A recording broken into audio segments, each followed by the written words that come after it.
Buenas tardes, jóvenes. ¿Qué tal? ¿Cómo están? Bien, a ver, vamos a tomar la foto. Los que estamos presentes, sí, me dan un minuto para, por favor, poder compartir mi pantalla e iniciar la sesión del día de hoy.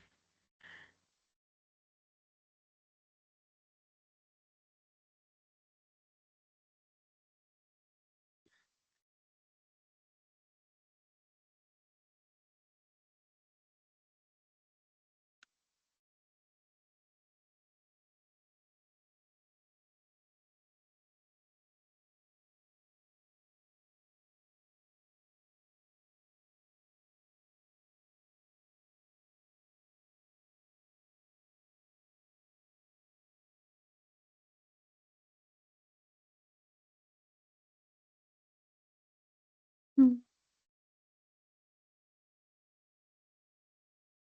Bien, ¿se logran ver las diapositivas correctamente? ¿Me confirman, por favor? ¿Sí? ¿Pueden verlo? Sí se ve, profesora. Ok, muchas gracias.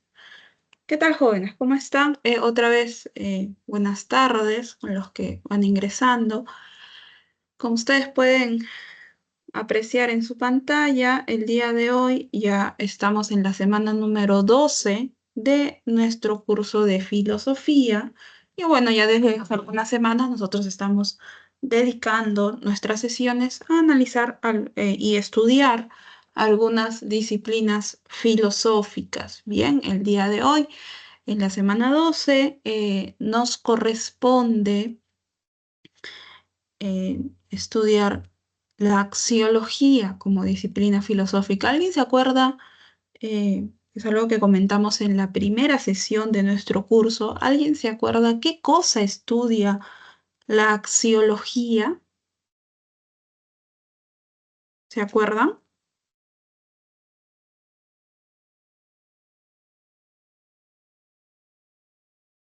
Sí, es una de las disciplinas, digamos, que se suelen estudiar dentro de la carrera misma de filosofía. También se relaciona con algunas otras ciencias humanas o ciencias sociales.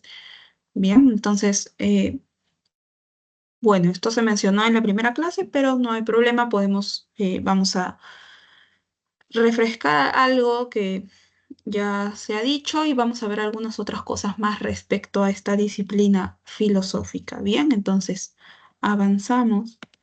La axiología, la palabra axiología, jóvenes, proviene de la unión de dos voces griegas, de dos vocablos griegos. Axios, que significa valor, y logos, que significa teoría. Bien. Por lo tanto, la axiología, eh, etimológicamente, podemos decir que significa teoría del valor o estudio del valor, más precisamente. La axiología es la disciplina filosófica que se encarga de estudiar el valor. Bien, se encarga también de estudiar la clasificación de los valores, ¿no? Las características mismas del valor, la manera en la que em, se dan los valores en relación con el ser humano. También se encarga de estudiar eh, situaciones tales como la crisis de valores o ver qué valores em, predominan en las distintas sociedades. Todo lo que tenga que ver con los valores es el objeto de estudio de la axiología como disciplina filosófica. Bien, cuando nosotros empezamos a estudiar alguna disciplina filosófica y la estudiamos respecto a su objeto de estudio, la primera pregunta que van a hacer es qué cosa es aquello que está estudiando, ¿no? Por eso es que la pregunta básica que se hace en la axiología es ¿qué cosa es el valor? Si me estás diciendo que yo estudio el valor, primero tienes que decirme qué cosa es el valor, ¿no? Porque si no, no voy a saber qué es lo que estoy estudiando. Bien, entonces esta es una pregunta básica a la que muchos filósofos dedicados a la axiología o que en su momento han trabajado con nociones de axiología han respondido o han tratado de responder, ¿correcto? Em, Otro tema muy importante en el campo de la axiología es el siguiente. Bien, entonces nosotros vamos a ver por ahí alguna definición de valor. Luego de esto, otra pregunta importante que se le realiza a la axiología como disciplina filosófica es, ok, ¿y el valor dónde está? Es decir, cuando nosotros le damos valor a una cosa o esa cosa ya viene con un valor dado en sí mismo y nosotros solamente captamos ese valor. Eh, Traducido en lenguaje filosófico es, el valor es subjetivo, nace de mí, yo el sujeto, o el valor es objetivo, yace en el objeto y yo no tengo nada que ver respecto a la construcción de este valor, sino que el valor es inherente, es propio de la naturaleza misma del objeto. ¿No?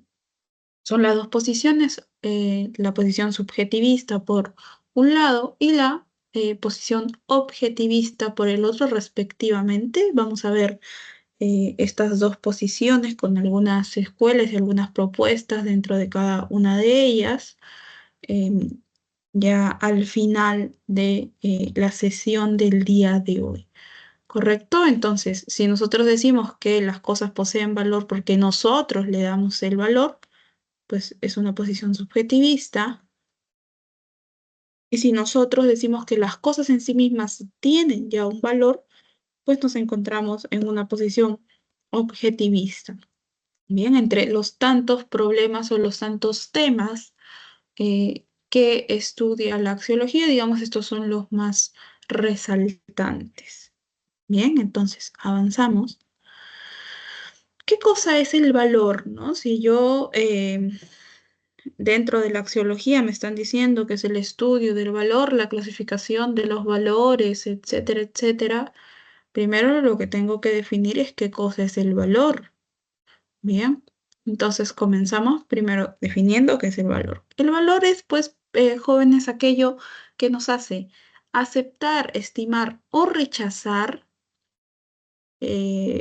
objetos, personas, acciones, hechos o ideas. Objetos, personas, hechos, acciones o ideas son susceptibles de nuestra aceptación, de nuestra estima o de nuestro rechazo. Y precisamente esto que nos hace rechazar o aceptar es el valor que nosotros, eh, el valor que se presenta como eh, un medio para esta relación. Bien. El valor también tiene características, ¿no? Tres características básicas del valor los podemos ver aquí en la diapositiva, ¿no? La primera es la polaridad. Es decir, todo valor va a tener su contrario. Bien.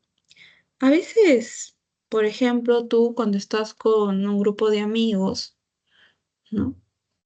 Mm, y un amigo te dice, mira, estamos, no sé, estás en una reunión con tus amigos y este amigo te dice, va a venir una persona, ¿no? Que es un amigo de, no sé, de la primaria, ¿no? Y no lo veo hace tiempo. Y yo creo que te va a caer bien, porque a mí me cae bien esta persona. Como tú eres mi amigo o mi amiga, seguramente te va a caer bien. Tú conoces a esta persona en cuestión y no te cae nada bien. Te cae mal, te cae pésimo. Bien. Una misma persona es valorada de manera positiva por tu amigo y valorada de manera negativa por ti, ¿no? El decir es una buena persona, me cae bien, tiene el contrario. No, a mí no me cae bien, me parece una muy mala persona. Por favor, ya no lo invites, ¿no? Cuando yo esté presente. Cuando vas tú también, por ejemplo,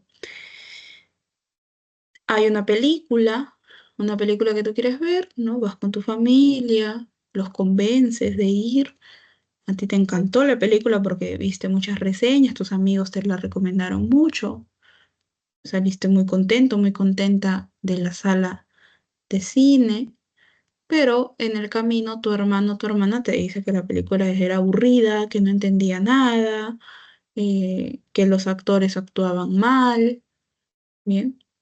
Em, y que pues realmente perdió su tiempo yendo a ver dicha película. ¿A ti te pareció todo lo contrario? ¿A ti te encantó? Las actuaciones te parecieron muy buenas, la trama de la película te gustó mucho, y te gustaron muchos detalles acerca de la producción, ¿no? Un mismo objeto, en este caso una película, un largometraje, fue valorado de maneras contrarias, ¿no? Porque acuérdate que una característica del valor es que posee polaridad. Todo valor necesariamente tiene su contrario. Bien. Otra característica del valor es que tiene grado de intensidad. El valor se puede presentar con distinta intensidad. ¿No? Por ejemplo, tú imagínate, eh, y ya ingresaste a la universidad, eres cachimbo, eres cachimba y conoces a varias personas, ¿no? De manera inmediata todos te caen bien, o sea, tú dices, ah, bueno, todos parecen buenas personas, entonces empiezas a juntarte con un grupo, no sé, son un grupo de 4 personas, ¿no? Pero dentro de estas 4 personas hay una persona con la que tú tienes más afinidad.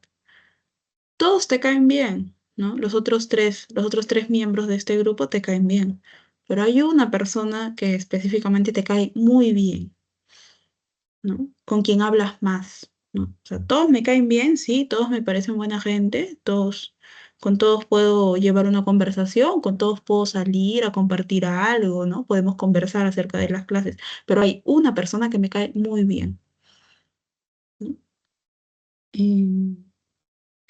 En palabras ya un poco alejadas de la filosofía, es como cuando tú tienes amigos, pero tienes un mejor amigo o una mejor amiga, ¿no? Este mejor amigo o esta mejor amiga obviamente tú tienes un aprecio hacia esa persona, pero no en el mismo grado que con las otras, es un aprecio mucho más intenso, ¿no? Bueno, respecto de, o por, ¿no? A razón de eh, ciertas afinidades que encuentras tú con esta persona. No, puede pasar lo contrario. A veces una persona de manera inmediata te puede caer mal y dices, bueno, vamos a darle una segunda oportunidad. De repente el día que lo conocí o la conocí estaba de malas, de repente no es así. Y luego vuelves a interactuar con esta persona y ya no te cae mal, te cae pésimo, te cae muy mal.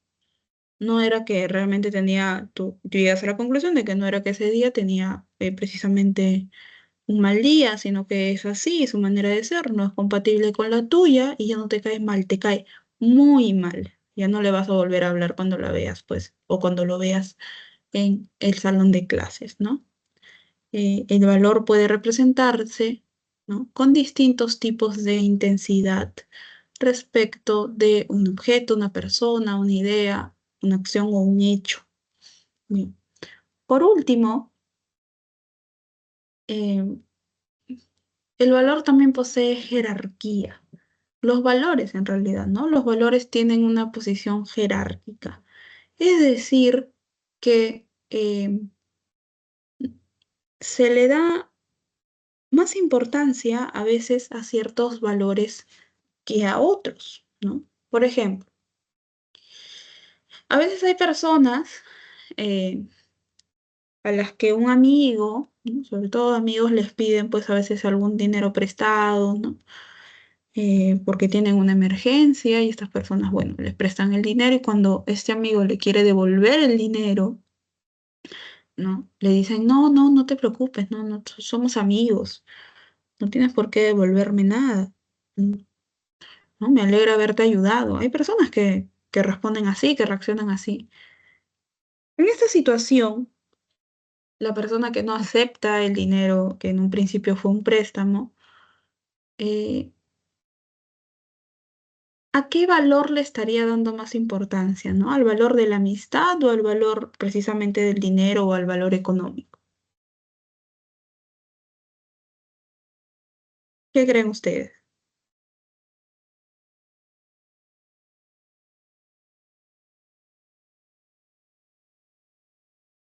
Si esta persona no está aceptando eh, de regreso este préstamo que fue en un inicio, obviamente le está dando mucho más importancia, ¿no? Al valor de la amistad, antes que a valores que tengan que ver con cuestiones económicas.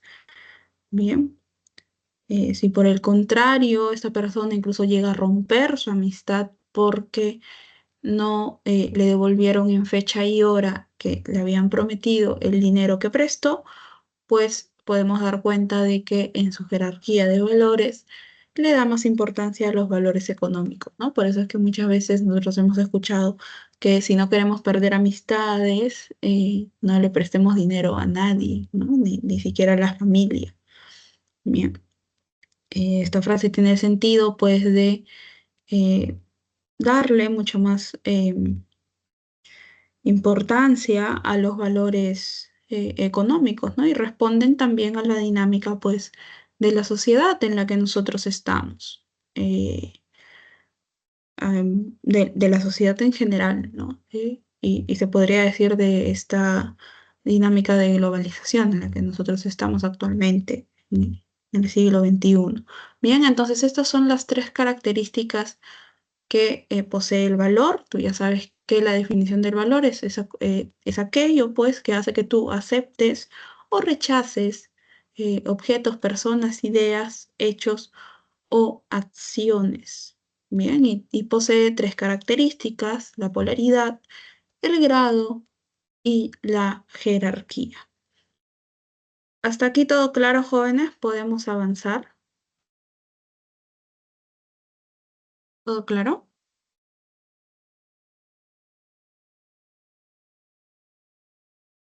Sí, Sí. por mi parte sí.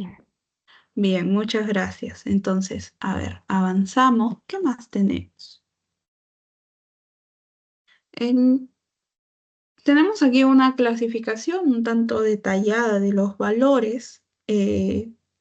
Por ejemplo, en el Perú, el filósofo Augusto Salazar Gondi tiene un texto dedicado a los valores, donde realiza precisamente una clasificación de los valores. Max Scheler también realiza una clasificación de los valores, un filósofo que hemos visto la sesión anterior. Y entre otros varios filósofos realizan su propia clasificación de los valores, porque recuerda que la axiología también se dedica a clasificar los valores. Bien, es una de sus funciones. Entonces, de manera general tenemos aquí 8 grupos en los cuales podemos clasificar los valores. Bien, primero tenemos los valores económicos, que pues se caracterizan por la utilidad, ¿no? Que yo les puedo dar estos valores económicos, obviamente, ¿no? Si me son útiles, si me sirven. Bien. Luego tenemos los valores éticos. Los valores éticos, obviamente, como su mismo nombre lo dice, son aquellos encaminados a poder guiar las acciones o la conducta del ser humano. Bien. Los valores estéticos se dedican pues a estudiar, analizar eh, cuestiones relacionadas con el arte y específicamente con la belleza y con su contrario.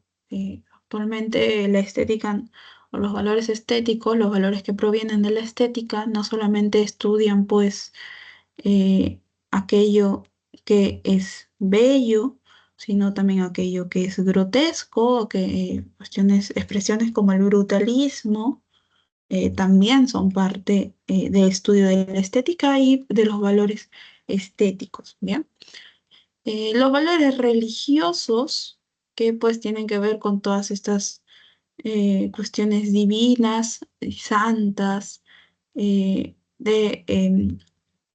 de relaciones entre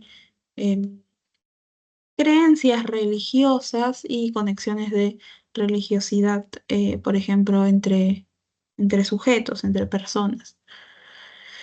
Los valores sociales obviamente están dedicados al estudio de los hechos sociales, ¿no? Los hechos determinados de cada sociedad. Se conoce como valores teóricos a aquellos valores pues que se fundamentan en la ciencia y en la reflexión, ¿no? La reflexión del pensamiento humano, y en la ciencia encontramos aquí pues los valores teóricos. Los valores sensoriales, como su mismo nombre lo dice, son aquellos valores que se basan pues en los sentidos como herramienta, ¿bien? Y los valores vitales, aquellos que están dirigidos, ¿no? A de alguna manera dar cuenta de cuestiones relacionadas con la vida y también con el contrario, con la muerte. Bien, de estos 8 grupos de valores, esta clasificación que se realiza de los valores, ¿cuál crees tú que predomina en la sociedad peruana? Lo puedes escribir, puedes abrir tu micrófono, ¿no? ¿Cuál es el grupo de valores que predomina en la sociedad peruana? Los religiosos. ¿Cómo?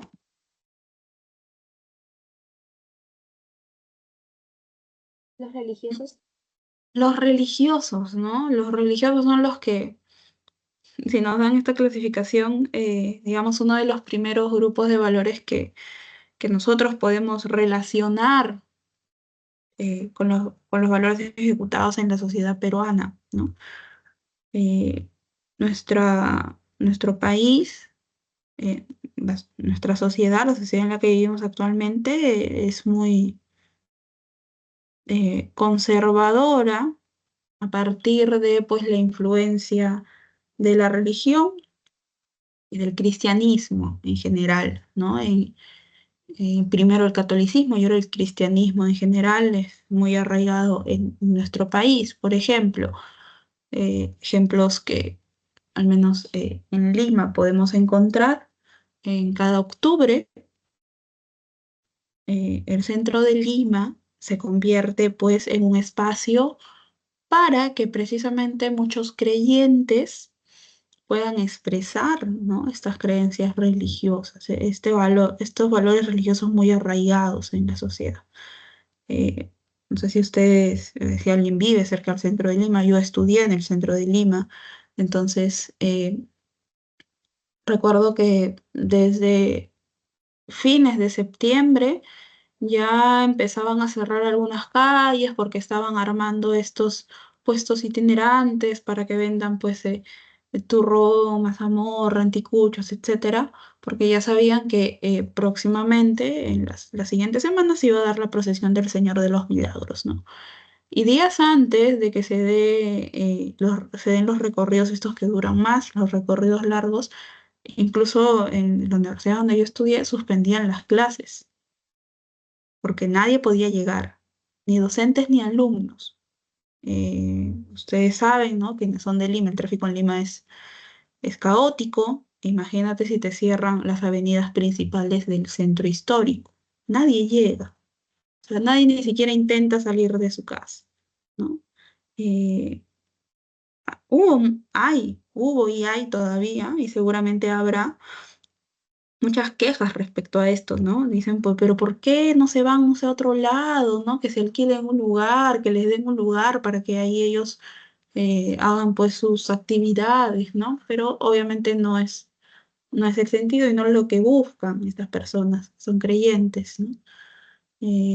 No tendría el mismo impacto y es ya algo muy tradicional de la sociedad, ¿no? Cuando tú piensas en octubre, centro de Lima, si tú eres creyente vas a pensar en la procesión y si no, De repente vas a pensar en que es el mes en donde en tu familia seguramente compran turrón y tú estás muchos días comiendo turrón o anticuchos o cualquiera de estos platos que se ofrecen en estas fechas, ¿no? Los valores religiosos también en el Perú son muy fuertes, nos marcan como sociedad, a tal punto de que a pesar de que en nuestra constitución y en realidad legalmente o constitucionalmente, nosotros somos un estado laico, es decir, no nos conducimos a partir de las políticas públicas de acuerdo a ninguna religión, se respetan todas las religiones profesadas por los ciudadanos peruanos, todas se tratan por igual, ¿no? Ninguna es más que otra. Sin embargo, a pesar de esto, a pesar de definirnos como un estado laico, es obvio que cuando se dan este tipo de manifestaciones religiosas tan grandes, como por ejemplo la procesión del Señor de los Milagros, que es una de las más grandes, ¿no? Que no solamente se da en el centro de Lima, sino que existen hermandades, por ejemplo, en cada distrito de Lima.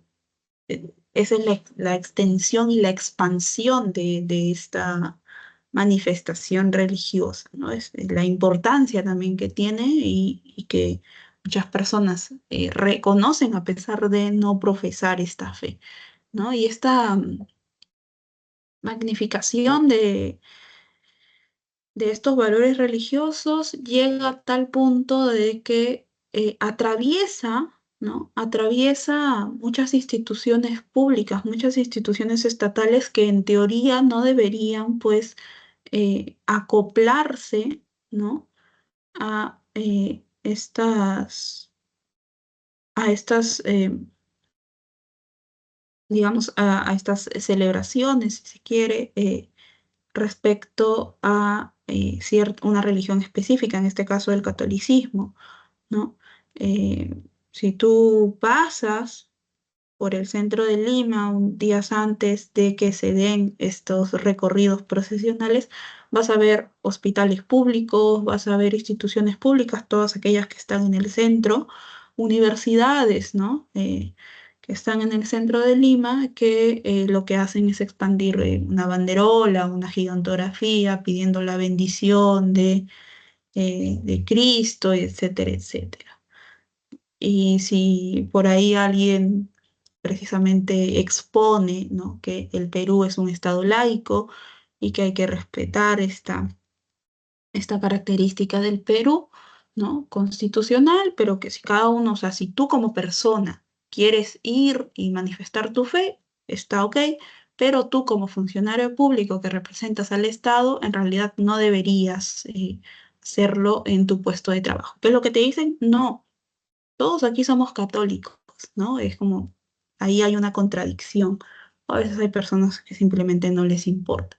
Pero por eso uno se da cuenta de que los valores religiosos eh, están muy impregnados dentro de la sociedad peruana y en en todos los escalones de la sociedad peruana. Por ejemplo, tú como persona individual puedes tener una religión, tu familia también, tu comunidad también, pero estos valores religiosos, que si tú recuerdas, la semana pasada vimos, ¿no? Quien criticaba estas cuestiones de los valores de la religión, Nietzsche, ¿no? Siempre han estado presentes en las sociedades y en la sociedad peruana, si nosotros nos ponemos a pensar cómo es que se ejecutan aquí. Todavía nosotros dependemos, por ejemplo, de la escala de valores, ¿no? Como sociedad en sí, ya no a partir de como comunidad que profesa una religión, esta escala de valores todavía está impregnada de estos valores religiosos, ¿no? ¿Qué otro tipo de valores, a qué otro tipo de valores se le da más importancia en el Perú? A los económicos, a los éticos, a los estéticos, a los vitales. ¿Qué otro tipo de valores? A los económicos. A los económicos, ¿no? ¿Qué duda cabe? ¿No? Como el ejemplo que vimos hace un rato, ¿no? Este ejemplo de una persona que le presta dinero al amigo y cuando el amigo le quiere devolver le dice que no. Esto es una situación que vemos diariamente en la sociedad peruana. No, no, vemos todo lo contrario. Vemos gente que se deja de hablar por ejemplo, si es que no le devuelven el dinero, o también gente que pide prestado dinero a un amigo y le promete que sí o sí, por ejemplo, te voy a devolver el dinero en 2 semanas. ¿No? ¿Qué pasó en esas 2 semanas? Se desapareció totalmente, ¿no? Prefirió estas cuestiones económicas, los valores económicos, por sobre eh, la amistad que lo unía hacia cierta persona. Y esto, obviamente, jóvenes, los valores económicos eh, corresponden, pues, como te vuelvo a repetir, si tú te acuerdas de algunas clases anteriores, ¿no? Nosotros tenemos una estructura económica, ¿no? Hay una filosofía, una posición filosófica que plantea eso, ¿no? Estamos dentro de una estructura económica y por sobre ella tenemos una superestructura ideológica, ¿no? Eh,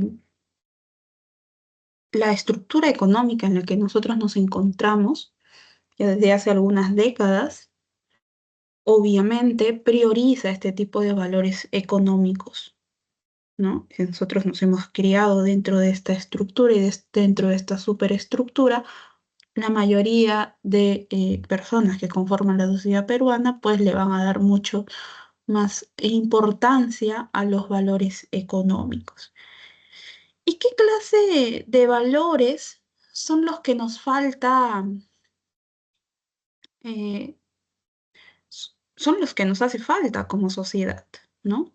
Que no le damos importancia, pero que deberíamos. ¿Cuáles crees que son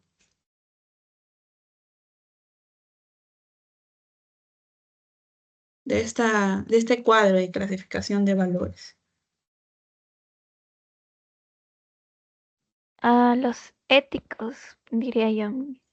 Los éticos, ¿no? Los primeros, en realidad, antes que cuestiones, no sé, religiosas o económicas, eh, los éticos, ¿no? Nosotros nos ponemos a pensar todas las crisis que estamos pasando eh, como sociedad. eh, Eso nos lleva a concluir que mm, no solamente los ciudadanos, sino aquellas personas que tienen que ejercer un cargo público, ¿no? Al ser funcionarios públicos tienen una responsabilidad con la sociedad peruana, no cultivan estos valores éticos, ¿no? Y en todo aspecto, pues, ¿no? Lo vemos desde una situación, las situaciones más cotidianas hasta las situaciones más grandes. ¿Bien? ¿Qué otros valores nos falta promover? Nos falta promover como sociedad, porque los valores están allí, ¿no? Pero no los vemos a gran escala. ¿Qué otro tipo de valores podrían ser?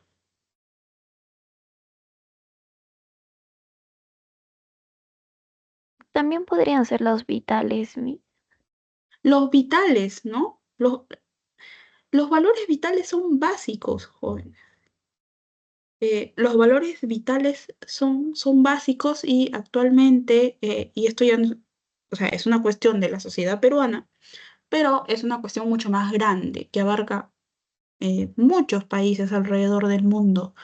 Eh, Realmente se está dando importancia a los valores vitales, a esta cuestión de preservar la vida por sobre todas las cosas, ¿no? Los valores vitales actualmente se encuentran en una crisis, ¿no? Si nosotros nos ponemos a analizarlo desde la axiología, se encuentran dentro de una crisis producto de algunas situaciones, ¿no? Los países, eh, los países más desarrollados, entre comillas, eh, del mundo, ¿no? Y bueno, obviamente entre comillas, porque nosotros, ¿qué entendemos por desarrollados? En la mayoría de casos se entiende por desarrollados países que eh, tienen mucho más poder económico, ¿no? Poder eh, extractivo, poder de generar, sobre todo, girar su economía y tener, por ejemplo, una moneda más fuerte, una de las monedas más fuertes, una de las economías más estables en el mundo.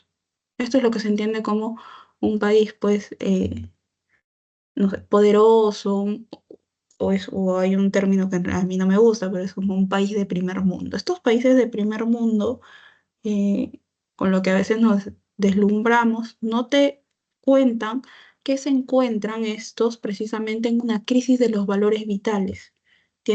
Son países poderosos, son países que tienen economías estables, ¿no?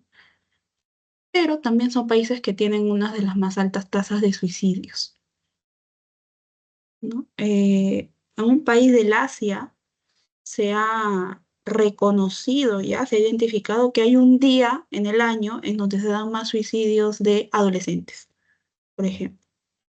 Porque a razón de que un día antes salen algunas calificaciones de un examen que ellos tienen que pasar, muy exigente, para poder ingresar así, una escuela, digamos, muy importante. Entonces, entre ese día y el siguiente se da el más alto número de suicidios.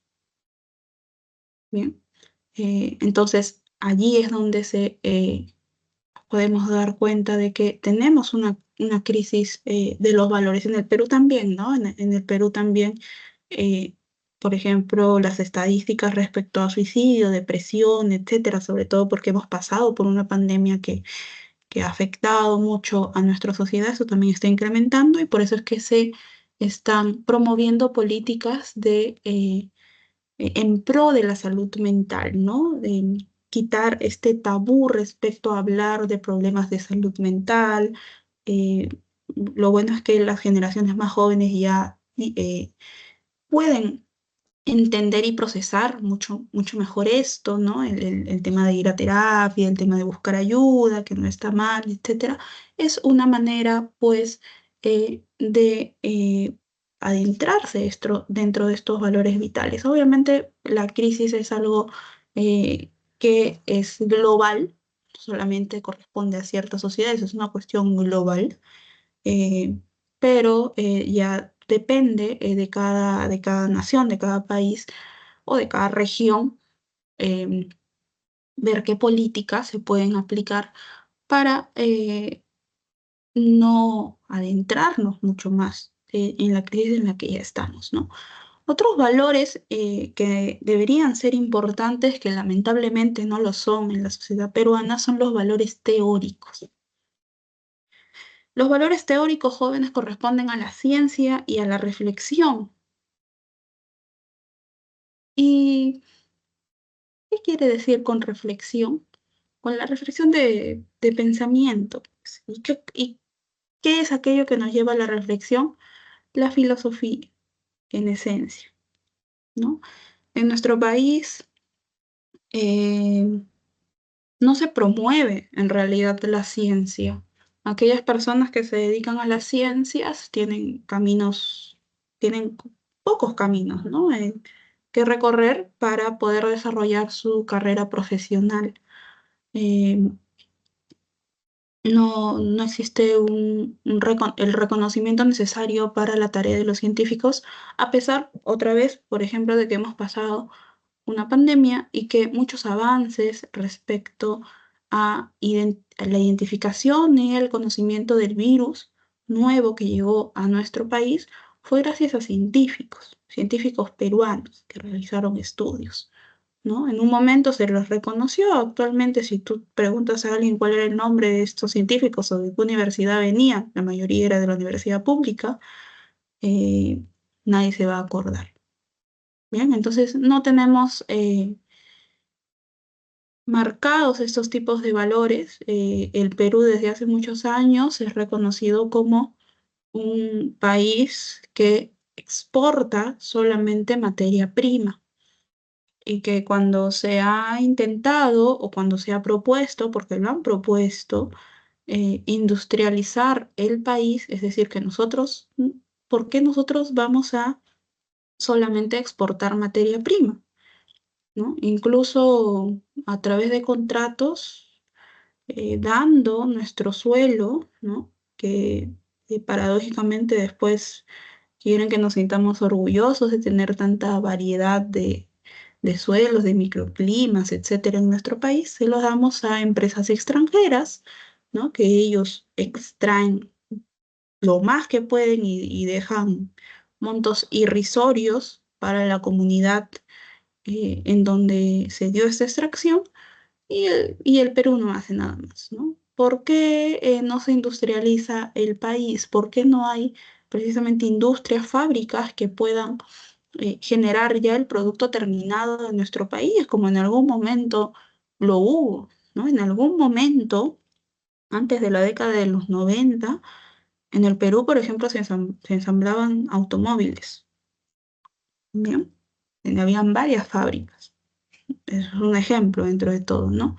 Son valores pues que se han perdido, estos valores respecto a ciencia, aplicación de ciencia y obviamente de reflexión, valores teóricos respecto a la reflexión, están pues totalmente ensombrecidos, ¿no? Si por aquí alguno de ustedes va a letras o a ciencias sociales, si alguno de ustedes específicamente va a filosofía, seguramente si ya se ha topado con comentarios como ¿y de qué vas a vivir? ¿No? Eh, si esa carrera no tiene salida laboral, ¿no? Y eso no es cierto. Si a ti te gusta algo, si te gusta realmente, tú lo vas a hacer bien. Y producto de ese hacer bien, tú vas a poder tener una buena vida y una calidad de vida dentro de todo, ¿no? Lamentablemente esta idea precisamente encaminada por los valores económicos, ¿no? Por si no me es útil, no me interesa, ha socavado los valores teóricos, que en realidad deberían ir de la mano, deberían ser mucho más importantes los valores teóricos, los valores vitales, como ya se comentó, ¿no? Dentro de una sociedad, pero bueno, estamos en ese camino y esperemos que en algún momento cambie. Bien, jóvenes, entonces esta es la clasificación de los valores. Digamos, es una clasificación general. Si tú empiezas a leer alguna otra clasificación, existen muchas otras clasificaciones, pero estos son los 8 grupos de valores que presentamos en esta semana dedicada a la axiología. Bien, entonces avanzamos. Em, otro, otro concepto muy importante que estudia la axiología es el acto valorativo. Bien, el acto valorativo es ya, eh, como su palabra misma lo dice, el acto mismo, la acción misma, la experiencia misma, a partir de la que nosotros, como sujetos involucrados, aceptamos o rechazamos un objeto, una idea, una persona, un suceso o una acción. Bien. Eh, este acto mismo, esta experiencia ya dada en ese momento en el que nosotros realizamos esta experiencia, esto se conoce como acto valorativo. Bien. Y en este acto valorativo, ¿qué elementos podemos encontrar? Bien, a ver. Nuestro ejemplo va a ser aquí Mafalda. Quien lee Mafalda sabe que en casi todas sus historietas lo que hace es precisamente ejecutar actos valorativos, ¿no? El sujeto es Mafalda. ¿Qué está haciendo Mafalda? Está mirando aquí el globo terráqueo. El objeto es el globo terráqueo, ¿no? Es decir, en este caso, va a rechazar o aceptar un objeto. Puede ser una persona también, puede ser una acción de la persona o de un grupo de personas, o puede ser una idea también, no necesariamente algo arrojado a la realidad, sino una idea, ¿no? En este caso, como es un ejemplo básico para no complicarnos tanto, tenemos un objeto, ¿no? Pero objeto, tú sabes que lo podemos cambiar por acción, por idea, ¿no? Se sobreentiende. Y luego también tenemos la cualidad. La cualidad es aquella característica sobre la cual el sujeto va a emitir algo, una sentencia. ¿Qué es esa sentencia? El juicio. Mafalda, el sujeto, está mirando el globo terráqueo, ¿no? El objeto. está mirando las características, ¿no? De actuales del mundo, porque el globo terráqueo lo que está representando es el mundo, ¿no? Nuestro mundo, el mundo actual. Bueno, Mafalda es totalmente actual, a pesar del año en el que haya sido publicada, ¿no? Digamos, Mafalda está mirando el mundo, las características, las cualidades que tiene este mundo, y luego de observarlo un rato emite un juicio. ¿Qué nos dice? El mundo está de cabeza, ¿no? Y precisamente el globo terráqueo aquí está de cabeza, ¿no? Nosotros estaríamos por acá, estamos al revés. Obviamente, eh, esa es la intención de Quino al presentar esta viñeta, ¿no? Pero nosotros lo estamos utilizando para dar cuenta de aquellos elementos del acto valorativo, ¿no? El elemento final, luego de reunir todos estos tres primeros, siempre va a ser el juicio, que en este caso, si el juicio nace a partir del acto valorativo, ¿cómo se va a conocer? Como juicio valorativo o juicio de valor. ¿Hasta aquí todo claro, jóvenes? ¿Podemos avanzar? Sí, Miss, todo claro. Bien, muchas gracias. Entonces, ¿no? Este juicio tiene la característica de ser un juicio de valor, ¿no? Pero no es el único juicio que existe. Vamos a hacer una diferenciación. Bien, existen dos grandes clases de juicios. Bien, los juicios de ser, que responden a características ontológicas, porque tú sabes que la palabra ser se relaciona con la ontología, y los juicios de valor. Si estamos hablando de juicios de valor, sabemos pues que tienen características axiológicas. Bien, los juicios de ser o juicios ontológicos eh, afirman de las cosas lo que ellas son, ¿no? Te brinda información de las cosas, ¿no? Respecto a lo que son en realidad. Nada más. Por ejemplo, decimos que la Escuela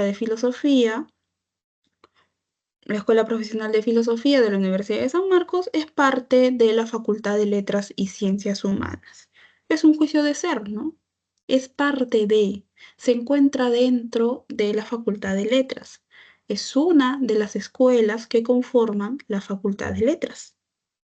Bien, es un juicio de ser, es un juicio con características ontológicas. Por otro lado, los juicios de valor con características axiológicas no solamente afirman o dan cuenta de las características, ¿no? O de lo que son las cosas, sino que califican, esta palabra es clave, califican acciones, personas o cosas, ¿no? Respecto de la escuela de filosofía, en lugar de decir que es parte de la Facultad de Letras y Ciencias Humanas, yo puedo decir la escuela de filosofía es la mejor de las escuelas que conforman la Facultad de Letras y Ciencias Humanas. Cuando digo que es la mejor, ¿no? Ya estoy calificando. ¿Qué cosa califico? El objeto, ¿no? La escuela de filosofía. Bien. Y así es como yo estoy emitiendo un juicio de valor, un juicio valorativo, que corresponden pues a características que estudia la axiología. Bien, entonces a nosotros nos importan, ¿qué cosa nos importan? Los juicios de valor, ¿no? Actualmente. Yo puedo decir, por ejemplo, eh, en eh, el aula 93, los alumnos del aula 93, ¿no? Son alumnos del Centro Preuniversitario de la Universidad de San Marcos. Es un juicio de ser, ¿no? Estoy dando cuenta eh, de los alumnos, son precisamente alumnos del Centro Preuniversitario. Pero si yo digo los alumnos del aula 93, ¿no? Son los más puntuales de todo el centro preuniversitario de la Universidad de San Marcos. Estoy calificando, ¿no? Alguna característica, alguna cualidad de este conjunto de alumnos que conforman un aula dentro del centro pre. Es decir, ya estoy emitiendo un juicio de valor, ¿bien? Un juicio valorativo, ¿no? A través de un acto valorativo, precisamente. Bien, jóvenes, ¿quedó claro? ¿Podemos avanzar?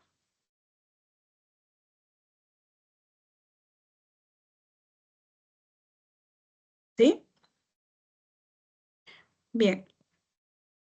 A ver, un momento. Ahora avanzamos.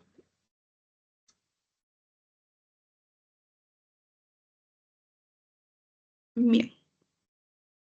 Ahora, ¿cómo es que nosotros eh, emitimos estos juicios de valor, ¿no? ¿Qué características van a tener?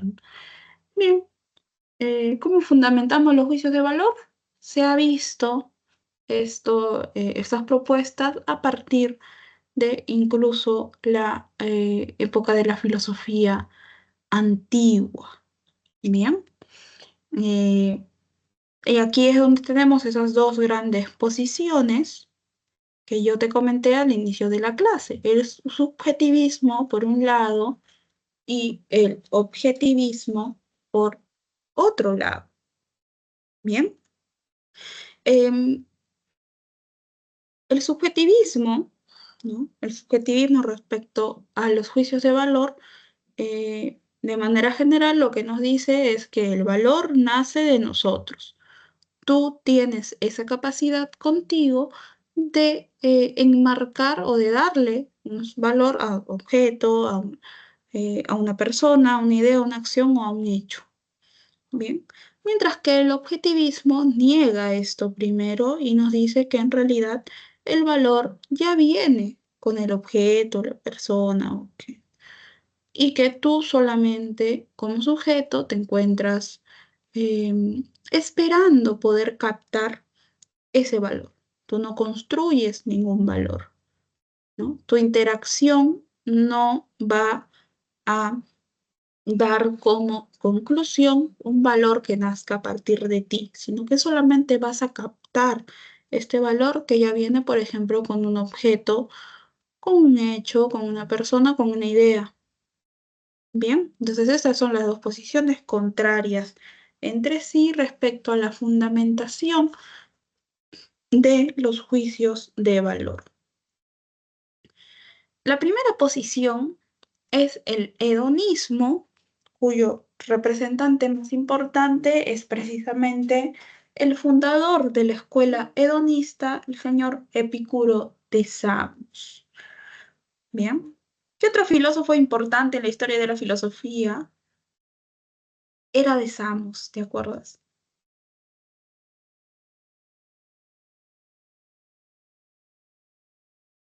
¿Te acuerdas? Un personaje muy importante en la historia de la filosofía era de Samos,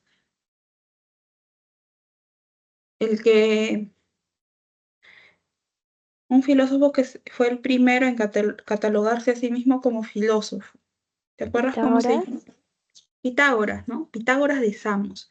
Acuérdate que en la época antigua, jóvenes, eh, la gente, las personas en general y sobre todo a los filósofos como nosotros conocemos, se identifican por la ciudad de donde vienen, ¿no?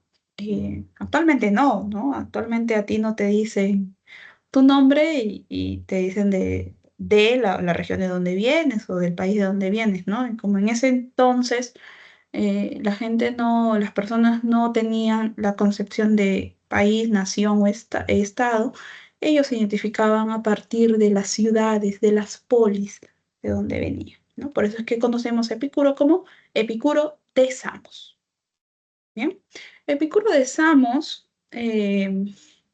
filósofo helenístico romano, es decir, la escuela hedonista pertenece a esta etapa que yo te conté, que se da en el contexto de la crisis de las polis, ¿no? Las polis griegas caen en una crisis en todo sentido, económica, política, cultural, ¿bien? Es una crisis transversal, ¿no? Que atraviesa todas las características propias de la polis y de los ciudadanos de cada una de estas polis. Entonces allí nacen las escuelas helenísticas romanas. Una de ellas es el hedonismo, ¿bien?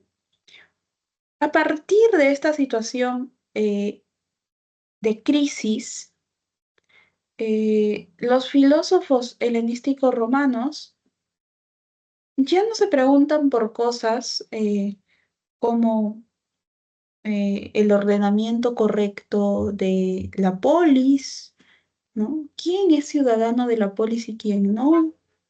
¿En cuántas partes podemos dividir el alma? ¿El alma es inmortal o no? ¿Cuántos mundos existen? ¿Existe uno? ¿Existen dos? ¿Existen 10? Para ellos eso ya no es importante. ¿Por qué? Porque estamos en un contexto de crisis. O sea, ¿por qué nosotros nos vamos a poner a hablar, ¿no? De cuestiones como cómo hay que dividir el Estado, quién debería ser el gobernante si ni siquiera sabemos cómo vamos a salir de esta y si vamos a seguir existiendo como Estado, como polis, ¿no? Eh, y tampoco no sabemos si nos van a invadir o cualquiera de estas situaciones, ¿no? No lo sabemos. Entonces no hay que preguntarnos por estas cosas, ¿no? En ese momento no era lo oportuno. ¿Qué pasa? La pregunta que se hace en las escuelas helenístico-romanas en este contexto es muy sencilla. ¿Cómo nosotros podemos llegar a ser felices? A pesar de todo lo que estamos viviendo, ¿cómo es que nosotros podemos llegar a ser felices? El hedonismo eh, defiende la siguiente posición. El hombre, es decir, el ser humano, ¿bien?, va a llegar a ser feliz si evita todo dolor y busca todo placer. Bien, por eso es que queda este término, ¿no? Los hedonistas. Cuando una persona se caracteriza por esto, se suele decir que se está entregando al hedonismo, ¿no? Para el hedonismo, la felicidad se alcanza evitando el dolor y persiguiendo el máximo placer, las cosas que te generan máximo placer.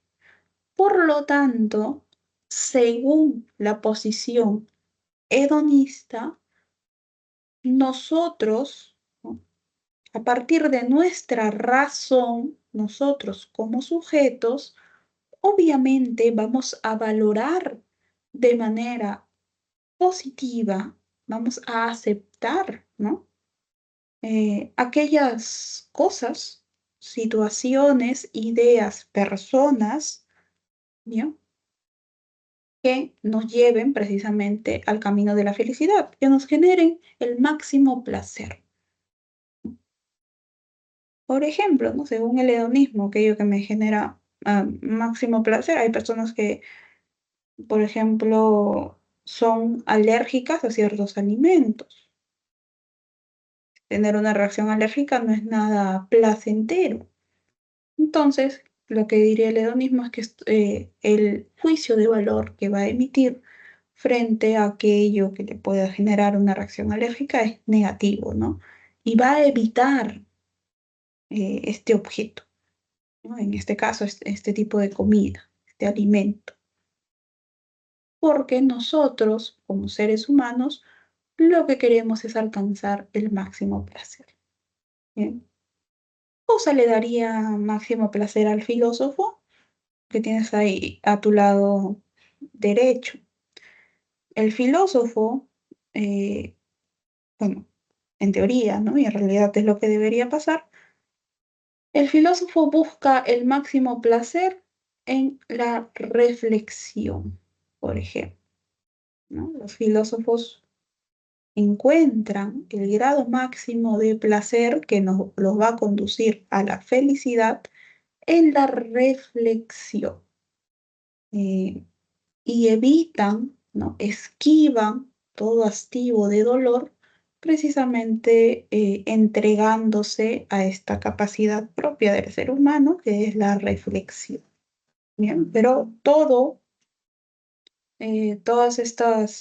todos estos juicios de valor a través del acto valorativo que nosotros experimentamos, lo damos nosotros a través de nuestra razón, porque nosotros, ¿qué cosa? Ya hemos razonado que para alcanzar la felicidad plena tenemos que evitar el dolor y perseguir el placer, sobre todo perseguir aquellas cosas, personas, situaciones que nos brindan el máximo placer, ¿correcto?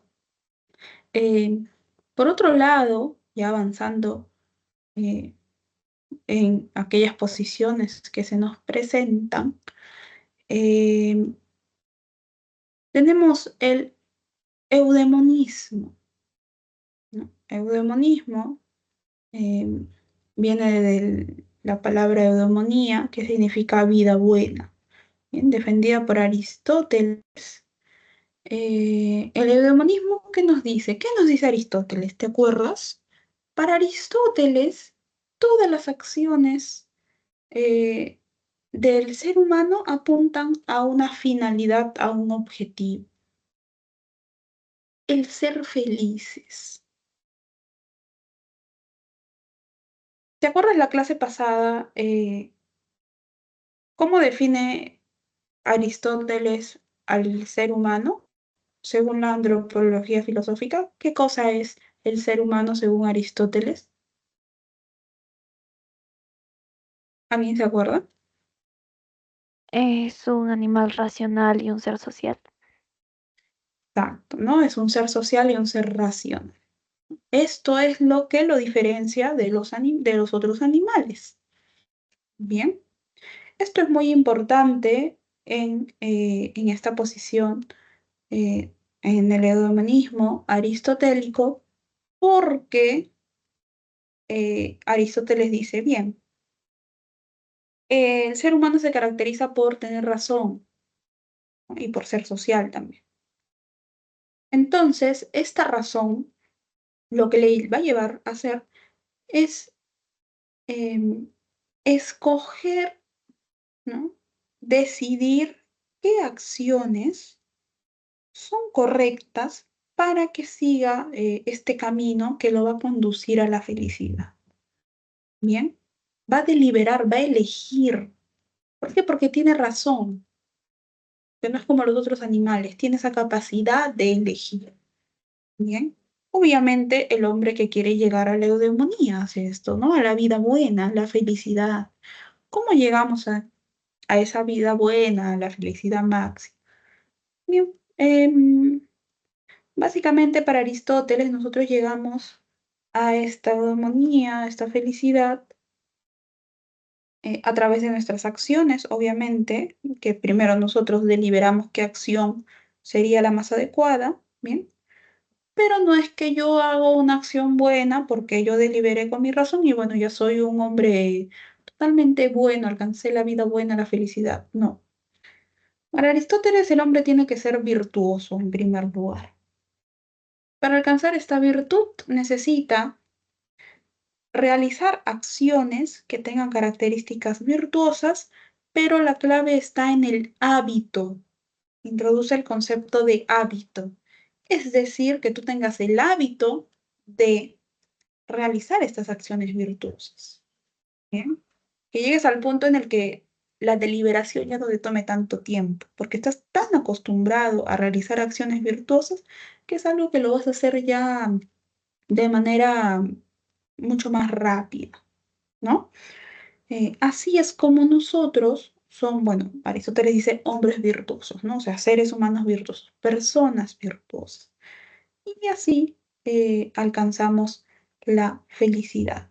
Estas acciones que nosotros eh, estimamos como adecuadas para seguir este camino hacia la eudemonía, hacia la vida buena y la felicidad, estas acciones están llenas de el juicio de valor que nosotros le damos.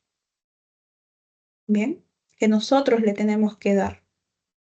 A partir de nosotros, estas acciones se nutren o se califican como acciones que nos van a llevar, acciones virtuosas que nos van a llevar a la felicidad, o acciones que nosotros debemos desechar y que no debemos aceptar porque no aportan nada en nuestro camino hacia alcanzar la felicidad, ¿no? Que es el fin, que es la finalidad, que es el objetivo por el que nosotros como seres humanos hemos estado o hemos sido dados aquí al mundo. Esto según Aristóteles.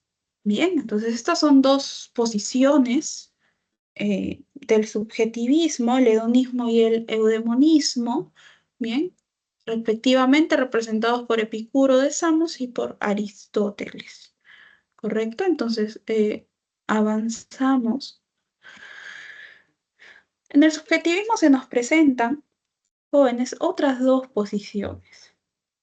Por un lado, el utilitarismo, ¿correcto? El utilitarismo moderno, cuyo representante máximo es el señor que tú tienes a tu lado derecho, señor John Stuart Mill. Bien. Em, Según el utilitarismo, lo que importa de, de las acciones, por ejemplo, es que éstas conduzcan al bienestar, o sea, un beneficio para la mayoría. Bien. Debemos apuntar entonces a la felicidad de la mayoría de personas. Bien, por ejemplo, eh, tú como parte de una comunidad donde sea que vives, ¿no? Em, el alcalde, ¿no? La persona que ejerce el puesto de alcalde en ese momento, bien, eh, ejecuta una obra, por ejemplo, ¿no? Asfalta algunas zonas que no cuentan con veredas, con aceras, bien, porque es algo que se viene demandando desde hace mucho tiempo. Como es este asfaltar, bien, como este asfaltar justo está en una zona, digamos, comercial, ¿no? Que va a beneficiar a muchos puestos comerciales, en donde hay mucho movimiento, ¿bien? Eh, ¿Cómo es que se valorará esta situación? ¿Bien? La mayoría de personas, por ejemplo, que tienen un puesto de trabajo, ¿no? Laboran en esta zona, lo van a valorar de manera positiva, ¿no? Porque esto va a ayudar a que tengan mucha más afluencia de comensales, de público, de futuros clientes, de potenciales clientes, ¿no? Y la justificación de la ejecución de esta obra pública es eso precisamente, ¿no? Va a beneficiar a gran número de vecinos en esta zona, ¿no? Vecinos que son comerciantes, y como va a haber más afluencia de personas en los comercios, también se va a poner, por ejemplo, más iluminación, entonces por allí también puede beneficiar un poco en temas de seguridad, etcétera, etcétera. ¿No? El criterio fue, ¿no? Para ejecutar esta obra, el beneficio, ¿no? Para el mayor número de personas. Por ahí, de repente, algunos vecinos, ¿no? Que nunca falta pueden decir, no, pero van a hacer ruido porque esta obra va a durar meses, siempre es así y no me van a dejar dormir. Bueno, pero si, según el utilitarismo, ¿qué te diría? No, pero si ponemos todo en una balanza, en realidad se está beneficiando al mayor número de personas y ese es el fin del utilitarismo. Y por eso es que nosotros, como sujetos, frente a estos actos, a estas situaciones como la ejecución de una obra pública que se justifica como el beneficio de una zona grande, de una zona que tiene estos fines, nosotros valoramos, ¿no? Estas personas que están siendo beneficiadas van a valorar de manera positiva este acto, ¿no? Em, Bien, entonces esta es la posición del utilitarismo defendido, ¿no? Y fundado por el señor John Stuart Mill. Bien.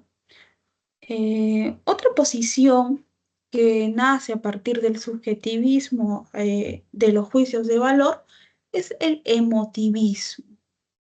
Bien. El emotivismo, ¿no? Planteado por el señor que tienes ahí en tu pantalla, Alfred Ayer, eh, nos dice lo siguiente. Los juicios de valor parten a partir de tus emociones, tuyas, individuales, particulares. ¿Bien? Tuyas nada más. Parten así, pero obviamente al tenerlos yo como persona, luego lo que yo voy a querer hacer es que el mayor número de personas alrededor, por ejemplo, mis amigos, mis compañeros de clase, los miembros de mi familia, piensen o sientan como yo, ¿no? El emotivismo para dar juicios de valor, nosotros, por ejemplo, un ejemplo, ¿bien? Eh, Esperemos que no te haya pasado, pero pasa lo siguiente, ¿no? Tú te interesas por una persona. Imagínate que tú ingresas a la universidad y bueno, te dijeron, tienes que estudiar, nada más, dedícate a estudiar, pero bueno, son cosas que pasan. Conoces a una chica, un chico, y te interesa, ¿no? Te gusta primero, luego lo conoces, la conoces y te interesa más, te parece una buena persona y en realidad tienes un interés romántico en esta persona. Pero parece que esa persona no mucho. Sin embargo, cuando tú estás en tu casa, por ejemplo, justo estás escuchando música mientras haces tus tareas de la universidad, mientras repasas por ahí, ¿no? Mientras revisas redes y te encuentras con una canción que define así exacto, espacio por espacio, la situación que tú estás viviendo con esta persona que todavía parece que no entiende que tú estás interesado, interesada en él o en ella. Y esa canción, luego de que la escuchas, siempre que la escuchas después, ¿no? Los siguientes días, las siguientes semanas, te recuerda a esa persona. Bien. Tú todavía sigues ilusionado, ilusionada con esta persona, con este chico, esta chica, entonces eh, te genera algún tipo de sentimiento, te hace recordar a esta persona. Pero ¿qué pasa? Luego ya de algunos meses te das cuenta de que en realidad esta atención, ¿no? Este sentimiento solamente es tuyo, ¿no? La persona no está interesada, si en algún momento se lo expresaste, te dijo que, bueno, que aprecia tu sinceridad, pero que en ese momento no se encuentra interesada, interesado en comenzar una relación o tal vez tiene una relación y tú no te habías enterado. Entonces, estás muy triste, vuelves a tu casa ese día, ¿no? En un principio la canción que a ti te gustaba mucho, ¿no? Porque te recordaba a esta persona, ahora la vuelves a escuchar en algún momento y te genera todo lo contrario. El juicio de valor que te hizo aceptar en principio esta canción, ¿no? Dotarla de ciertas características positivas, ahora, a partir de que tus emociones cambiaron, ¿no? Porque a partir de un rechazo es natural, ¿no? Que tus emociones cambian, estás decepcionado, estás molesto, estás triste, ¿no? Eh, entonces tienes otros tipos de emoción, ¿bien? Y esa canción ya no te genera lo que te generaba al principio. Es más, ya quieres escucharla, porque te pones más triste, ¿no? La eliminas, la bloqueas para que nunca te aparezca en tu playlist de Spotify, imagínate. Entonces, según el emotivismo, esto pasa. El mismo objeto, en este caso una canción, la misma persona, ¿no? Nos puede generar distintos juicios de valor y esto va a responder a nuestras emociones, ¿no?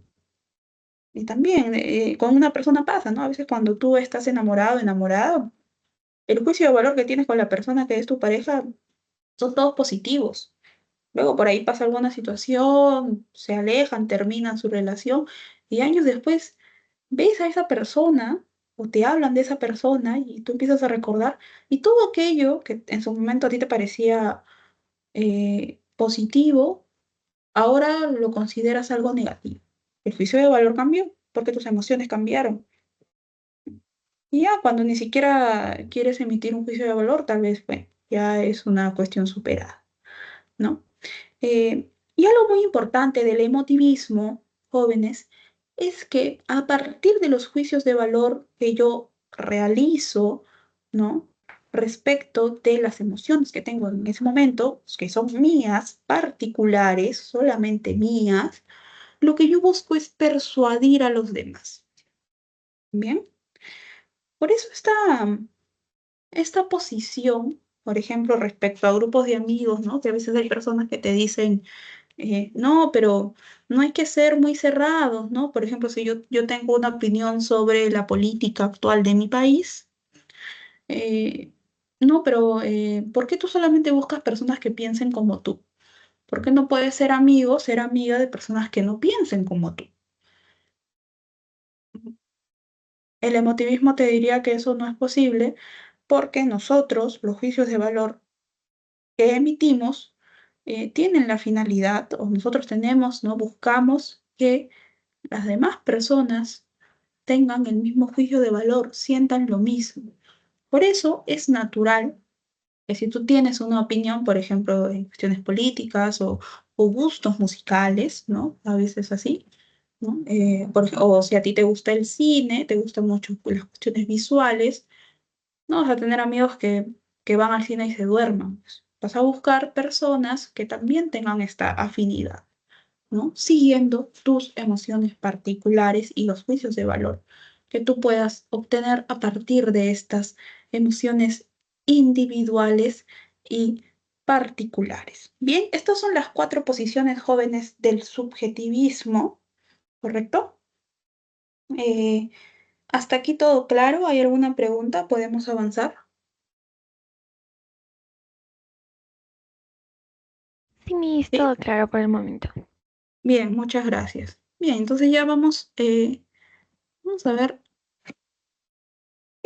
aquellas posiciones sobre la fundamentación de los juicios de valor que corresponden al objetivismo. En primer lugar, nos encontramos con el naturalismo, defendido por el señor que tienes ahí al centro, Herbert Spencer. ¿Qué nos dice el naturalismo? Para el naturalismo, el valor se encuentra, es inherente, es una cualidad, es una propiedad que está en la naturaleza material de las cosas. Las cosas ya están dadas frente a ti con un valor. Tú no tienes que construir nada, no tienes que recurrir al emotivismo, no tienes que recurrir al utilitario, a nada, porque la cosa ya tiene un valor en sí. Cuando se creó en su propia naturaleza, tiene un valor. Entonces tú solamente lo vas a captar. Nada más. Ese es tu trabajo. Estar frente al objeto y captar el valor como su valor como cualidad propia del objeto, ¿no? Por ejemplo, frente a la naturaleza. La naturaleza ya está dada, un paisaje ya está dado, ¿no? Según el naturalismo, entonces, nadie podría decir que un paisaje como el que te presentan es feo, está mal construido, ¿no? Está en ruinas, ¿no? Porque su valor estético ya es parte de sí, parte de su propia naturaleza, es una cualidad que tiene ya dentro. Tú solamente vas y te tomas la foto y lo captas. Y listo, ¿no? Esa es la posición del naturalismo. Por otro lado, el idealismo, específicamente el idealismo objetivo, está representado pues, por nuestro filósofo idealista favorito por excelencia, Platón. ¿Te acuerdas que para Platón existían dos mundos. ¿Cómo se llamaba esta teoría? ¿Alguien se acuerda cómo se llama esta teoría de Platón?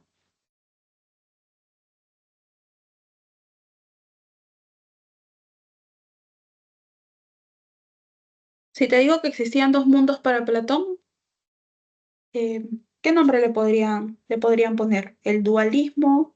¿Dualismo ontológico? Dualismo ontológico, muy bien, ¿no? Para Platón existen dos mundos. ¿Cuáles son esos dos mundos? El mundo de las ideas y el mundo de las cosas. ¿El Sí, mundo muy material? bien. El mundo material, ¿no? El mundo de las ideas y el mundo material. El mundo sensible y el mundo inteligible. Bien, eso es según Platón. Bien, entonces, según el idealismo, acuérdate que para Platón las ideas están en este precisamente mundo inteligible, mundo de las ideas, ¿no? Nosotros no podemos llegar a ellas porque nosotros estamos en el mundo material, en el mundo sensible, ¿no? El único que llega al mundo de las ideas es el filósofo, los demás no. ¿Bien? Las cosas y todo están en el mundo sensible. Acuérdate, el mundo sensible es imperfecto, corruptible, puede acabarse, mientras que el mundo de las ideas es todo lo contrario. Bien, para Platón, el valor, bien, no está en el mundo material con nosotros. El valor, el concepto de valor, está en el mundo de las ideas. ¿Correcto? Por eso es que su posición se llama idealismo objetivo, ¿no? Nosotros no vamos a construir el valor que se le da a las cosas, no nos corresponde, porque el valor nos es dado a partir de que baja desde el mundo de las ideas, ¿no? Por ejemplo, los valores estéticos, la idea de belleza. La idea de belleza es parte de las ideas más importantes que se encuentran en el mundo de las ideas. Los valores éticos, la idea de justicia. Nosotros tenemos la idea de justicia en el mundo material. Platón te va a decir que no. La idea de justicia se encuentra en el mundo de las ideas. Lo que nosotros estamos haciendo es luchando por alcanzar esta idea, ¿no? Mientras que nosotros en el mundo material tenemos copias de las ideas. Bien. Por ejemplo, para Platón, este bonito paisaje, ¿no? Tiene es una copia de la idea de belleza. Si tú le tomas una foto, es una copia de la copia y así sucesivamente, ¿no? Porque el valor está arriba, en el mundo de las ideas. Es algo que nosotros no vamos a poder alcanzar y obviamente es algo que nosotros no vamos a poder construir. ¿Bien? Entonces, estas son las dos posiciones del objetivismo, naturalismo con Spencer por un lado, e idealismo objetivo con Platón por el otro. ¿Quedó claro, jóvenes? Sí, Miss. ¿Sí? Bien, entonces, me dan un minuto, por favor, dejo de compartir y procedo a compartir los ejercicios de esta semana para resolverlos juntos. Bien, un minuto, por favor.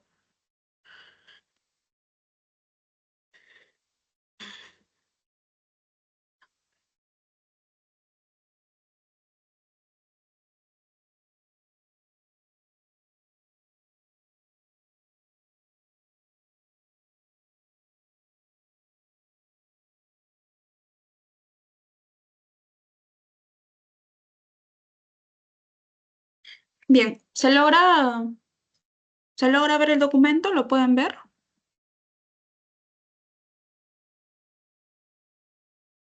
¿Sí? Bien. Miss. A ver, bien, gracias. Tenemos la lectura complementaria de esta semana. A ver. Eh, este carácter esencial de la temática axiológica en las ciencias humanas, pese a ser la llave de la comprensión de la realidad social, no deja, sin embargo, de provocar algunos problemas importantes en el desenvolvimiento de la investigación. Por ejemplo, el investigador social está inmerso en un mundo valorativo que ha asumido como propio. Es un sujeto que reconoce la preeminencia de ciertos valores y tiene ciertos hábitos de valoración que son seguramente en gran parte los del grupo o los grupos sociales en que se desenvuelve su vida ordinaria. Por su parte, la realidad social está también, como hemos visto, penetrada de valor.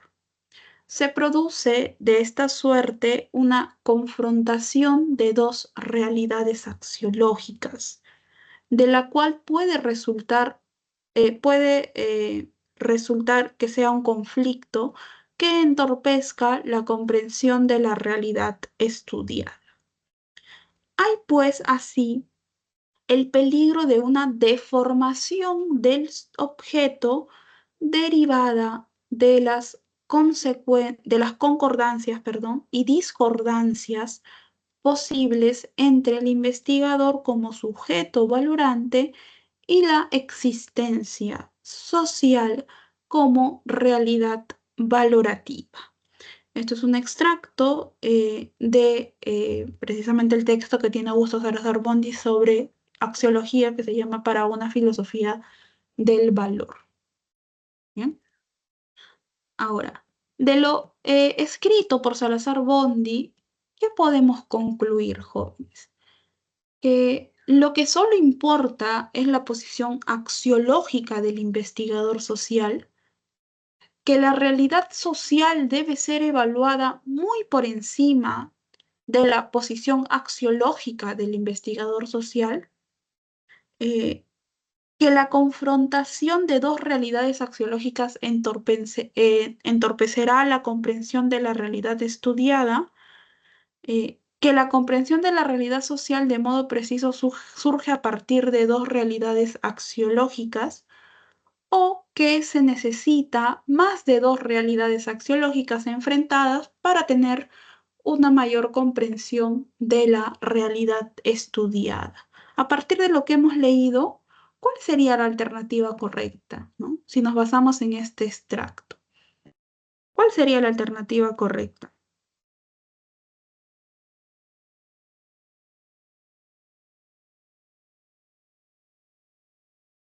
Bien, tenemos pues la realidad, como nos dice, del investigador, ¿no?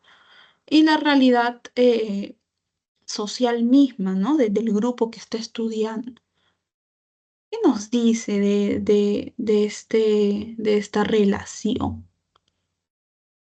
A partir de lo que nos describe respecto de la relación Salazar-Bondy, ¿qué podemos decir? Que solamente importa aquella posición axiológica, es decir, aquellos valores que tiene el investigador social, o podemos concluir que la realidad social, o sea, el grupo social como objeto, debe ser evaluado por encima de aquellos valores precisamente, esa clasificación axiológica que tiene el investigador social. Podemos concluir que la confrontación de dos realidades axiológicas lo que va a hacer es entorpecer la comprensión de la realidad que se está estudiando, o podemos concluir que la comprensión de la realidad social, es decir, del objeto de modo preciso, surge a partir de dos realidades axiológicas que se encuentran, o podemos concluir que se necesita más de dos realidades axiológicas enfrentadas para poder entender con mayor precisión la realidad que se está estudiando por parte del científico social. ¿Cuál sería la alternativa? La letra C, ¿no? La letra C, porque lo que nos está en este extracto nada más, ¿no? Nos está diciendo que a partir de las concordancias y discordancias que se pueden dar en este encuentro, ¿no? se puede dar un conflicto que entorpezca la comprensión de la realidad, ¿no?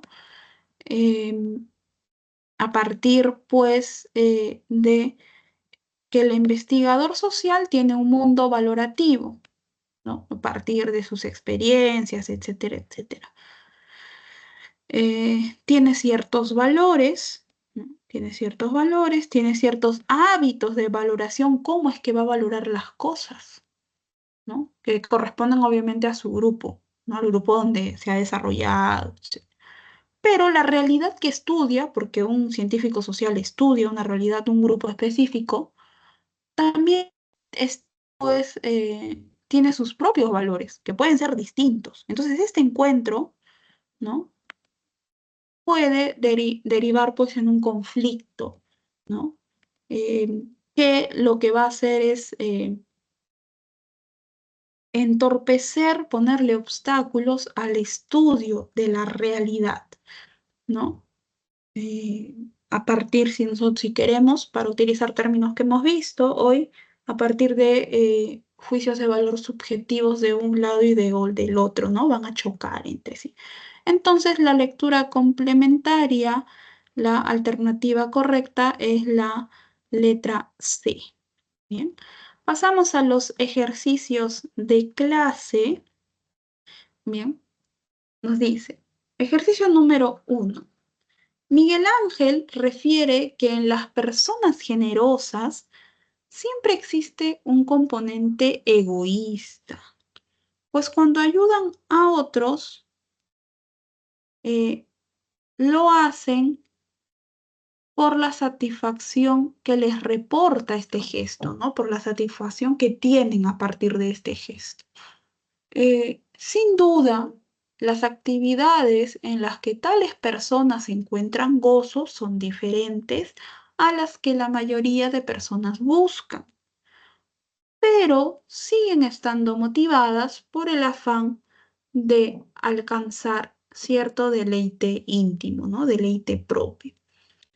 En lo que respecta a la fundamentación de los juicios de valor, esta perspectiva de Miguel Ángel coincide con qué propuesta, con el eudemonismo aristotélico, con el emotivismo axiológico, con el objetivismo platónico, con el naturalismo, ¿no? El naturalismo propio del positivismo, con Spencer, o con el hedonismo de Epicuro de Samos. ¿Con ¿Podría cuál ser la D? posición? La Con la D, de ¿no? Con la D. ¿Por qué? ¿Qué nos dice el hedonismo? ¿Qué nos dice el hedonismo? ¿Qué es lo que plantea el hedonismo Tratar respecto? de buscar el placer y huir de todo lo que pueda ser doloroso o que nos disguste. Exacto, ¿no? Nosotros planteamos los juicios de valor respecto a aquello que nos causa el máximo placer, ¿no? Y evitamos, obviamente, las situaciones que eh, eh, nos dan, pues, dolor, ¿no? Nos causan dolor. Entonces, para Miguel Ángel, por ejemplo, para él, ¿no? Las personas generosas no son generosas, para usar términos kantianos, no son generosas porque ven a la persona a la que le dan algo como fines en sí mismos, ¿no? Sino porque son un medio o son un objeto que después lo que ellos van a sentir es una satisfacción. Por eso, según Miguel Ángel, estas personas son incluso egoístas, ¿no? Hay una, o sea, si te lo planteas así, tú dices, pero ¿cómo puede ser una persona generosa a la vez egoísta? Bueno, porque está buscando el placer para sí mismo. Para esta persona generosa, el placer es aquello que siente después de ayudar. ¿Bien? Em, Tú, por ejemplo, de repente, para ti el placer es las acciones que tú encuentras placenteras son de otro tipo, ¿no? Son de otro tipo. No sé, si tú estás aquí es estudiar lo que te gusta, ejercer lo que te gusta. Hay gente que, por ejemplo, encuentra actividades placenteras en escuchar algún tipo de música, ver algún tipo de película, etcétera, ¿no? Escribir, ¿no? Hay gente que le causa mucho placer escribir poesía, cuentos, historias, etcétera, ¿no? Para Miguel Ángel, pues las personas generosas en realidad lo hacen porque el placer que ellos encuentran es precisamente en esta acción misma, en este experimentar. Y por eso para ellos esta acción es buena porque les causa placer, ¿no? Y esto se fundamenta en lo defendido y en lo establecido por el hedonismo. Bien, entonces, ejercicio número 1, alternativa correcta, la letra D. Ejercicio número 2 nos dice, en una entrevista, un crítico de cine declara lo siguiente. Entiendo cuando alguien me dice que las películas antiguas están falta de bellezas. Realmente lo entiendo. No es tan fácil captar la belleza de una película que fue filmada en un contexto muy distinto al nuestro. Pero si superamos los prejuicios generacionales, descubriremos una verdadera obra de arte. La belleza está allí en la misma película y sobrepasa la barrera del tiempo. De este modo, cualquier persona, para que pueda conocerla, solo hay que hacer un pequeño esfuerzo. Lo declarado por este crítico de cine, ¿no? Implica ¿qué cosa? Que el valor es una cualidad producto del deseo humano, que el reconocimiento de ciertos valores requiere saberes académicos, que el valor se sostiene en una categoría ideal ajena a toda opinión, que la valoración requiere necesariamente la subjetividad intelectual o que el valor es una propiedad que reside en los objetos del mundo.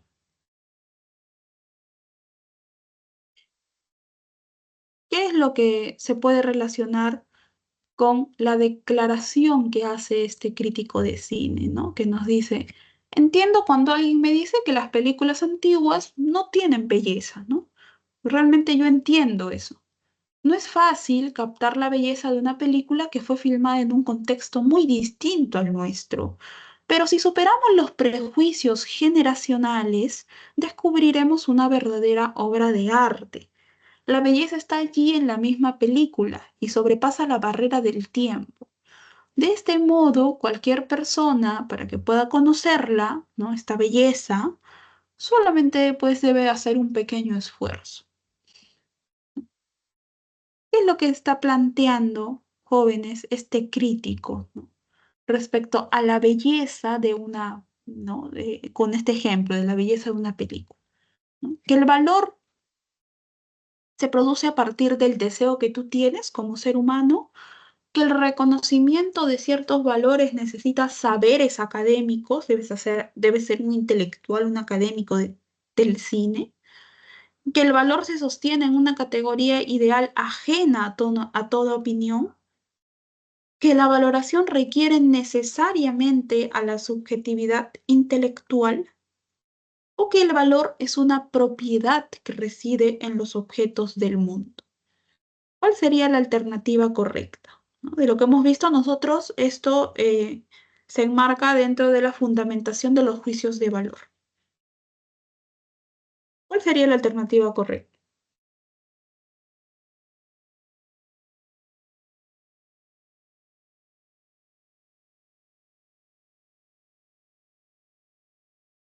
Bien.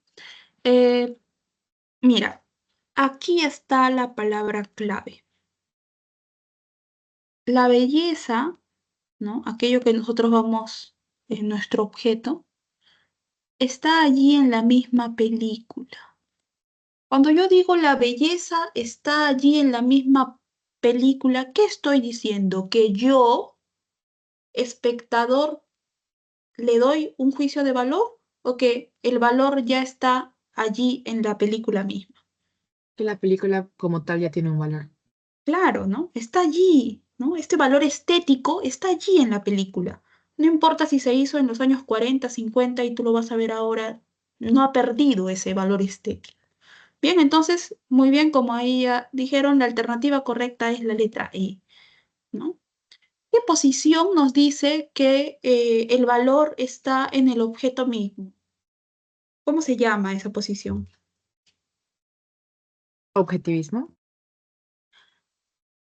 Sí, dentro del objetivismo hay una posición específica. El naturalismo. El naturalismo, ¿no? Acuérdate, para el naturalismo el valor está en la naturaleza misma del objeto. En este caso, en la naturaleza misma de la película. Desde que se crea la película, ¿bien? ¿No? Pasando por por todo el proceso y todos los pasos que nosotros sabemos que se dan para poder tener un largometraje, allí, ¿no? Ese producto ya tiene belleza. Y lo que dice este crítico es, bueno, hay que esforzarnos un poquito para ver la belleza, pues, de esta película, ¿no? De este film, ¿correcto? Entonces, obviamente está defendiendo una posición objetivista, específicamente naturalista. Bien, entonces, pregunta número 2, alternativa correcta, letra E. Avanzamos. Pregunta número 3. Julián afirma que decir que un objeto es de determinado color no significa en absoluto enunciar algo obvio, pues existen teorías que recuerdan cómo la percepción del color depende de diversos factores, entre ellos los subjetivos. Por el contrario, Rodolfo piensa que la percepción del color es tan espontánea que no se puede iniciar una discusión sobre qué elemento determina esa percepción, ya que el señalar el color de un objeto es solamente describir una propiedad del mismo. Respecto a esta discusión entre Julián y Rodolfo, podemos decir que la principal discrepancia que tenemos entre estas dos opiniones reside en qué cosa? En diferenciar un juicio ontológico de un juicio axiológico, en obtener certeza sobre lo que es un juicio valorativo, en que validar los argumentos científicos siempre aludidos, en determinar el elemento central en el acto valorativo o en precisar los criterios para saber qué es el valor. ¿Cuál es la principal discrepancia que tienen estas dos posiciones? ¿No? Julián nos dice que decir que un objeto es de determinado color no significa enunciar algo obvio, pues existen muchas teorías que recuerdan cómo la percepción del color depende de distintos factores, entre ellos los subjetivos. Rodolfo dice que no, que en realidad la percepción de color es totalmente espontánea y que no podemos discutir sobre eso, ¿no? Que señalar el color de un objeto es describir qué cosa es el objeto, ¿no? Describir la característica, una característica propia de un objeto. Fundamentalmente, ¿cómo podemos decir que esta discusión se enmarca dentro de qué cosa? ¿No? De la diferencia entre un juicio ontológico y un juicio axiológico, eh, en obtener certeza sobre lo que es un juicio valorativo, tal vez en validar los argumentos científicos aludidos, en determinar el elemento central en el acto valorativo o en precisar los criterios para saber qué es el valor. Fundamentalmente, ¿qué encontramos dentro de esta discusión? Encontramos lo siguiente, jóvenes. Julián está diciendo que expresar que un objeto es de determinado color no es pues algo obvio porque sabemos que existen teorías que nos dicen que el captar un color depende de distintos factores, ¿no? Hay personas que no captan ciertos colores, que los ven distintos. Entonces es algo que nace de ti. Bien, mientras que Rodolfo dice que no, que en realidad si yo digo que algo es de un color, eh, si yo digo, por ejemplo, que estos palitos, no tengo otro objeto cerca, ¿no? Son de un color como de madera, ¿no? Solamente estoy diciendo que estoy enunciando una característica. Bien. Esta discusión se enmarca dentro de lo siguiente, de la diferencia entre un juicio ontológico y un juicio axiológico, joven. Julián defendería o explicaría en realidad lo que es un juicio axiológico, ¿no? Que depende pues de ciertos componentes y que de manera general nace a partir de, sobre todo, él está defendiendo la posición subjetivista. Bien. Eh, Mientras que Rodolfo lo que está explicando es un juicio ontológico, ¿no? Se dice de un objeto algo que es propio del objeto, nada más, ¿no? Entonces, la alternativa correcta del ejercicio número 3 es la letra A. ¿Avanzamos? ¿Tenemos tiempo? Sí, todavía tenemos. Ejercicio número 4. Un actual estudio científico ha demostrado que conforme pasan los años, las personas pasan de tomar decisiones impulsivas y satisfactorias que den felicidad a preferir elecciones pensadas con detenimiento, aunque éstas impliquen una cierta insatisfacción. En ese mismo estudio se les preguntó a los participantes por qué pensaban que esto sucedía, a lo que respondieron que cuando pasa el tiempo, todos aprendemos estrategias para solucionar problemas. Eh, Sobre este estudio científico, podemos afirmar eh, que la felicidad depende únicamente del aspecto instintivo del sujeto, que la inteligencia emocional no es requisito para la toma de decisiones, que el eudemonismo axiológico está relacionado con esta investigación, que el hombre feliz es aquel que ha vivido muchas experiencias o que el emotivismo axiológico está relacionado con esta investigación.